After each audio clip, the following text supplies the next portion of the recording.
Welcome to Globewatch, and today from the French capital, Paris.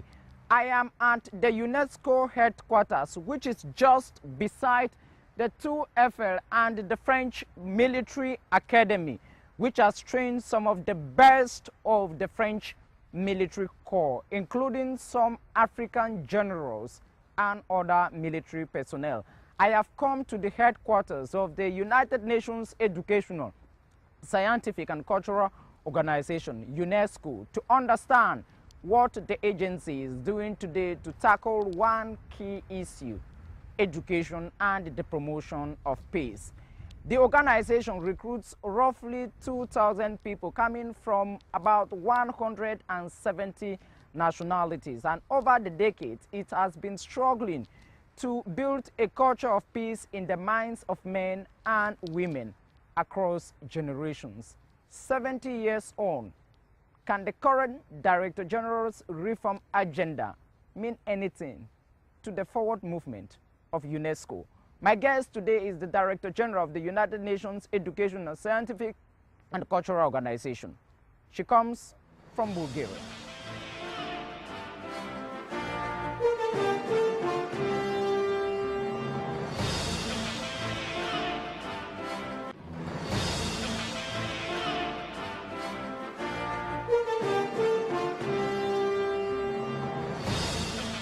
The Director General of the United Nations Educational, Scientific and Cultural Organization, Irina Bokova. Welcome to Globewatch. Thank you very much, Charles. Thank you for inviting me. At 62 today, you are a red top Europhile coming from Bulgaria, the daughter of a former communist politician from a former Soviet Union satellite state. Can you tell my audience more about yourself? You know, you mentioned my country, you mentioned also our past. I think I'm one of those lucky generation representative that could make the change happening in my country. Living in a communist past and going through a process of reunification of Europe, I think my generation had a unique chance to introduce democracy in the country, democratic reform, and finally UNESCO, nowadays Bulgaria is part of the European Union. I was also very, I would say, privileged to be the first State Secretary for European integration of my country. After the 90s, I was the first one to start the negotiations with the European Union, to set the stage for the European future of my country. And nowadays we see Bulgaria, which is a country, one of the oldest countries in Europe, with a very long history, with a very long cultural traditions, with a lot of outreach, both east and west, north and south, to be a proud member of the European Union. So as I said, I'm lucky that my generation could live through this process, live through this transformation of my country. And I believe this gave me also a lot of opportunity, and I would say a lot of courage to apply further for the elections of the post of Director General of UNESCO. Equally, you are country's Minister of Foreign Affairs and an MP. Yes, it was a very fascinating time. I was elected twice to Bulgarian Parliament in different periods. I was elected the first time in a predominantly Muslim region of the country. Bulgaria is also a diverse country. We have a religious minority in the country. I was very happy that I could convince to support me. I have been working very much also for tolerance, for peace in my own country. And my experience also as a foreign minister, although it was a short experience, longer was a state secretary with the Ministry of Foreign Affairs and member of parliament, gave me a lot of opportunity to be close to the people, close to the communities. Okay. You were also your country's representative to UNESCO, and you equally served as your country's ambassador to France and the personal representative of the President of Bulgaria to l'Organisation Internationale de la Francophonie. Tell me, what are your priorities at the UNESCO? You know, I think one of my main priority, in, if I say in general terms, it's to make UNESCO relevant to the challenges, to the current challenges in the world. We see the world has changed a lot. What is happening now is very different from what happened even 10 years ago. A lot of pressures. We see the climate change advancing. We see, unfortunately, conflict in many parts of the world. We see people are under stress. There are millions of refugees, displaced persons. We see destruction of heritage, of ethnic cleansing even in some parts. We see still extreme poverty also. We see at the same time lots of opportunities. We see new technologies coming, we see innovation, we see a lot of economic opportunities, social opportunities of social mobility.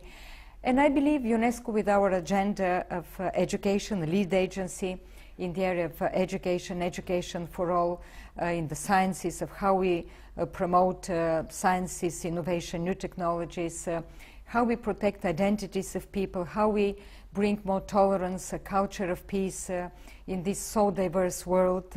It's a huge challenge. And I want UNESCO to focus on what today is very relevant. Okay, you are saying that you want UNESCO to focus today on what is very relevant. You had inside knowledge before becoming Director General of UNESCO, because you had served here as your country's representative. Can I know from you what it takes for a lady like you to manage such a heavy, large machine like UNESCO? Well, I think like any man, Director General, I have to cope with the pressures of reform, because any organization should be adapted to the new times. Of course, I would say for us probably it's even more difficult because in 2011 Palestine joined the organization with the United decision. States of America decided to cut their financial subvention. It was not a deliberate decision. It was because of the two laws that exist in the United States adopted in the 90s, which prevent the administration of continuing to contribute financially to the organization. But I want immediately to say that on a political side, we have all the support of the United Nations. We have a lot of joint initiatives. We launched 2 years ago an initiative teaching respect for all to eliminate discrimination in schools. I have opened recently a new UNESCO chair in George Washington University in Washington, which is important for the international development. And just recently also with Secretary John Kerry, we participated in a major conference in Metropolitan Museum, which was to alarm the international community about destruction of heritage and culture in Iraq. All this shows that we have the broad political support of the United States, but just we are prevented from being supported financially. Okay, just listen to the slogan of UNESCO: to build peace in the minds of men and women. And one way in which you do that is through education. And get these statistics from the Out of School Children Initiative. 58 million children of primary school are out of school, and about 63 others of the secondary education are out of school. When you listen to such blistering statistics, can you confidently say that for the past 70 decades, UNESCO should be happy? You know, this is an extremely, I would say, important question. We have to see this in dynamics. UNESCO has been the one agency that has been advocating so that education is recognized as one of the drivers of sustainable development. If you look at the history, just probably 25 years ago, it was not the case. Education was not considered important. Other things were more important than education. What UNESCO did was to adopt in Dakar in the year 2000 the Education for All program, which later on became Education for All. And since that time, the tendency I see is quite positive. there were more than 108 million out-of-school children at that time. So the figures have Nowadays, dropped. they're by half. It doesn't mean that we're happy with this. It doesn't mean that we're complacent. We have to make the case that every child goes to school. If we want to eliminate extreme poverty by the year 2030, which is the aim of the post-2015 Sustainable Agenda of the United Nations, one of the main, I would say, objective should be to put kids in schools. But here is what comes into the picture is conflict. Almost half of these children, 45% of these children, are in conflict areas. We see also the disproportionate number of girls that are dropping out in secondary education. We need to focus where needs are. We need to focus on the most disadvantaged in the remote rural areas in some of those countries that still struggle with this problem. Our global monitoring report, every year we publish global monitoring reports on education, on different aspects. This year the global monitoring report was about the impact of education on all the other development goals. We cannot achieve reducing child mortality and maternal health without education, because we know that educated women have their children healthier.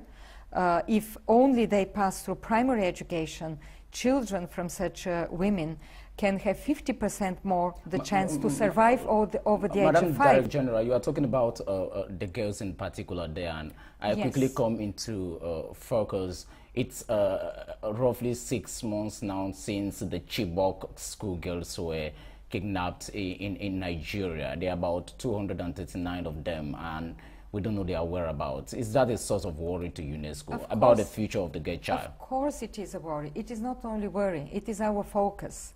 That is why we have launched the Global Partnership for Girls and Women's Education. I believe we have to focus on girls, especially in those circumstances where girls are not given the chance to go to school, or they're violated, or they're given to marriage very early on. They get pregnant, they're contaminated with HIV or any other violence also against them. And I think the case in Nigeria is a telling example of what should not happen. We should not allow this to happen. From that point of view, I believe that the fact that the Nobel Peace Prize award went to Malala Yousafzai, the young Pakistani girl. The young Pakistani girl who was attacked, brutally attacked. By the Taliban. By the Taliban.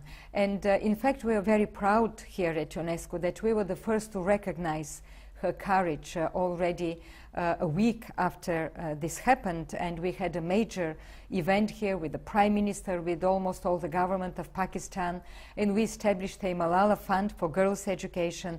We work in the Swat Valley. Also the fact that Kailash, another very strong advocate, the Indian strong advocate also, Satyarthi, a good friend, he was here a week before he received the Nobel Peace Prize with me. We had here in this very moment taking photos and talking about how important it is that child slavery, the bonded work is being abolished.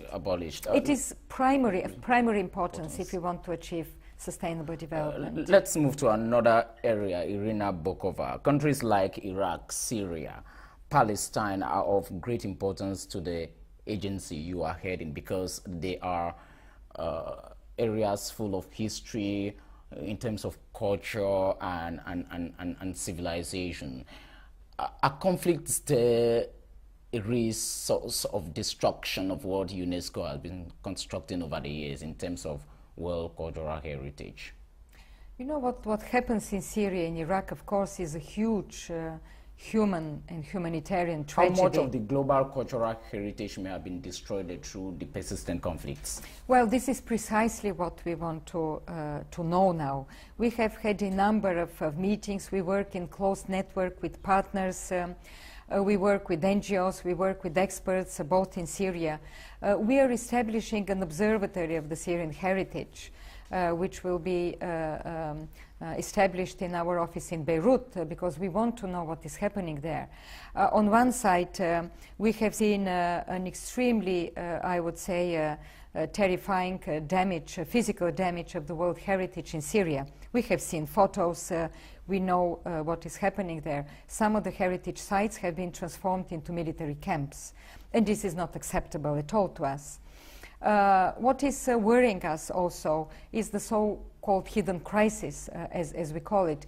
This is the illicit trafficking of archaeological objects, of cultural objects, both from Syria and Iraq. We see that some of the extremist activities are financed by this illicit commerce, illicit trafficking of these objects. That is why we are alerting all the international community. That is why we did this important meeting in Washington with State Secretary Kerry. We did a similar event here. We work with the Interpol, we work with the customs in many countries around the world.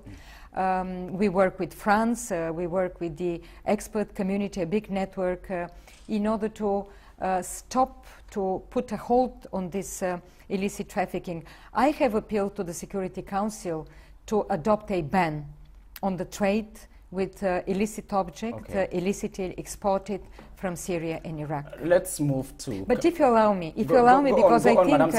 Madam Director Yes, General. Charles, I think that something that I said during my very, I would say, emotional experience I had when I received a Doctor Honoris Causa in the University of Yaoundé. And I think this is something very high on the agenda also of the Camerooni people.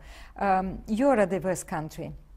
Everybody tells me, before I went, everybody was telling me, if you want to see Africa in one place, you have to go to Cameroon. Plus 250 tribes. In terms of diversity, any types of culture, diversity. Food, everything is there. And Cameroon and your people live in peace and tolerance. It's a tradition of living. I know that there are those who want to push different groups and communities to fight each other. And I know this is happening, but you have this strong tradition.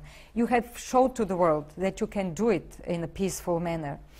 And what I said is that what happens in Syria nowadays, what happens in Iraq with the cultural cleansing, what happens next door in the Central African Republic or in Nigeria, next door to Cameroon, this is not the way we see the world. Okay, sure, Madam Director General. You were just talking a while ago about Cameroon.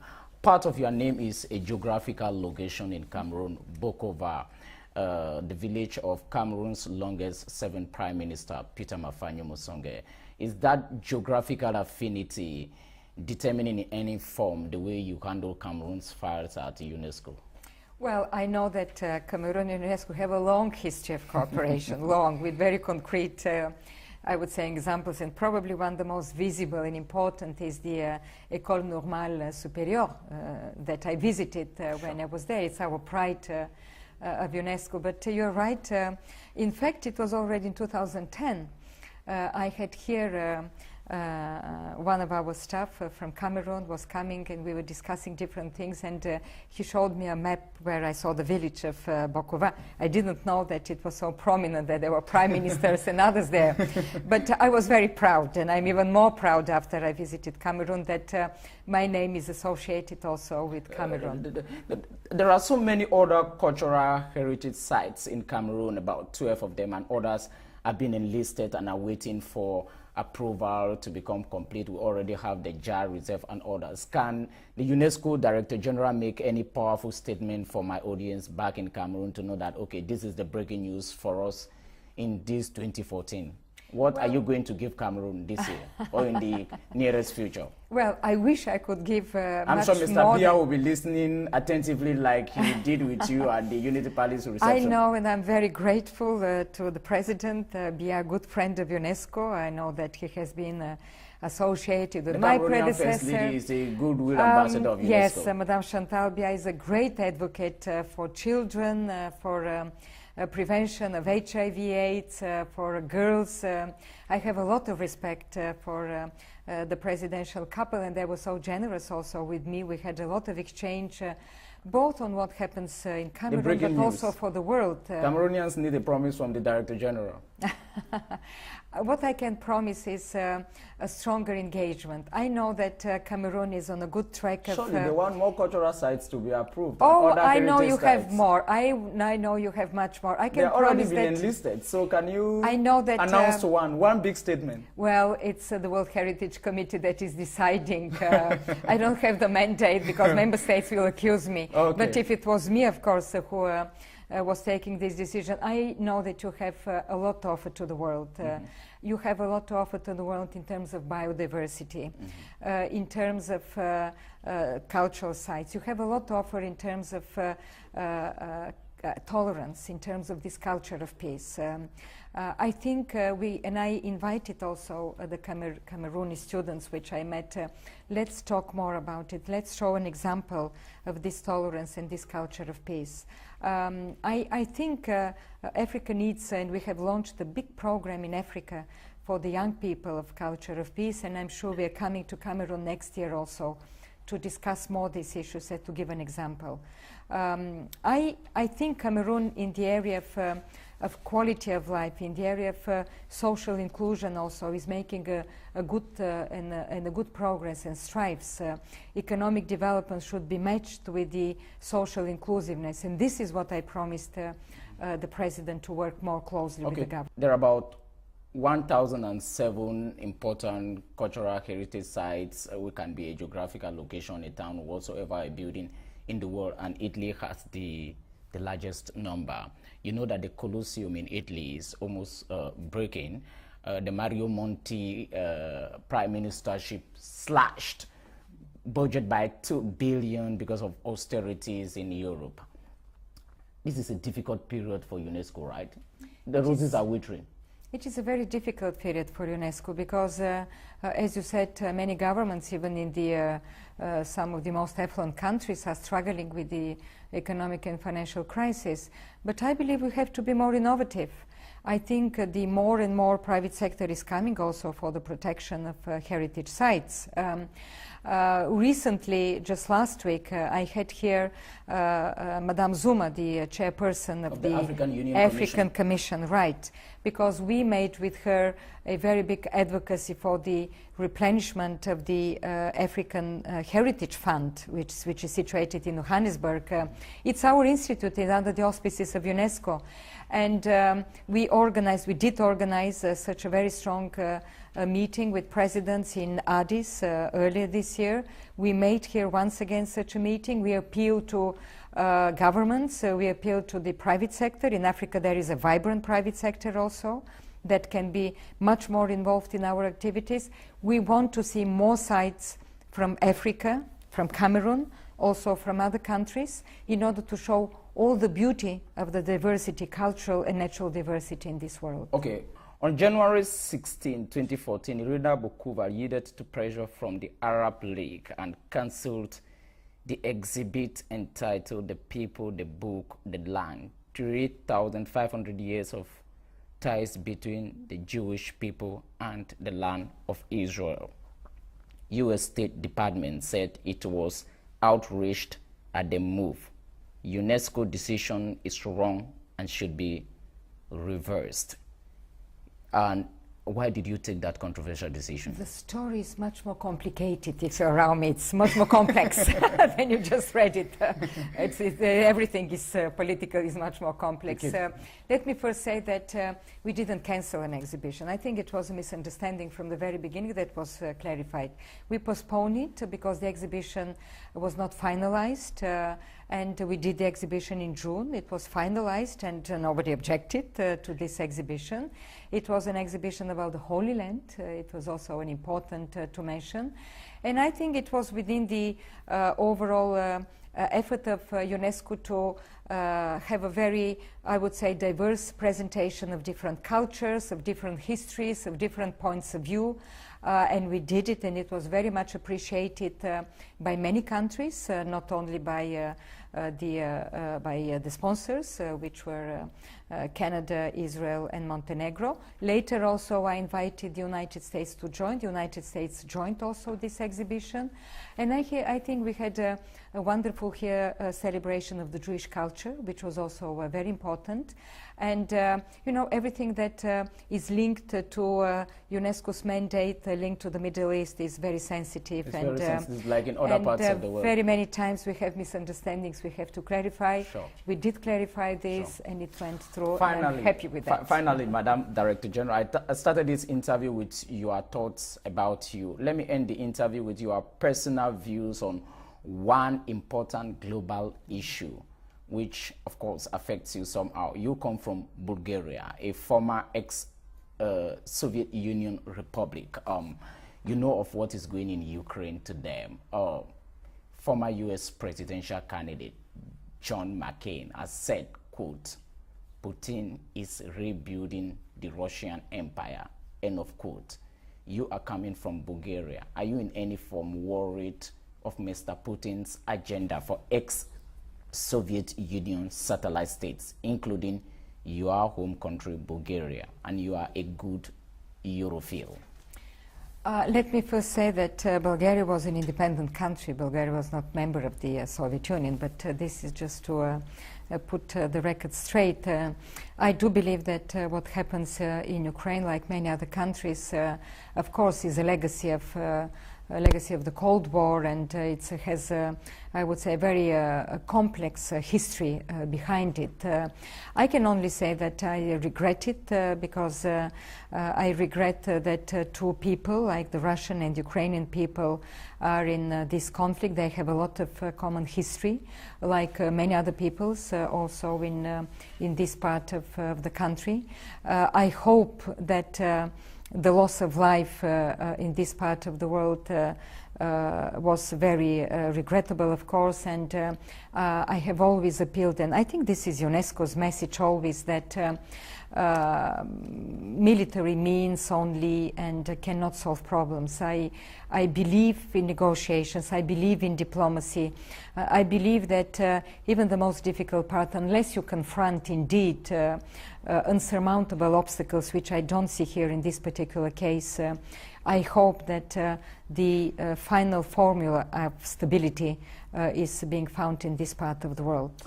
The Director General of the United Nations Educational, Scientific and Cultural Organization, Irina Bokova, thanks very much for accepting our invitation and for receiving us here in your office in Paris, France. Thank you very much, Charles, and send my very best regards to all my friends in Cameroon. You're welcome. A magnificent country. I was very, very pleased to be there, very well accepted, and proud of this long history of UNESCO-Cameroon cooperation. You're welcome, Madam. Thank you. You're welcome.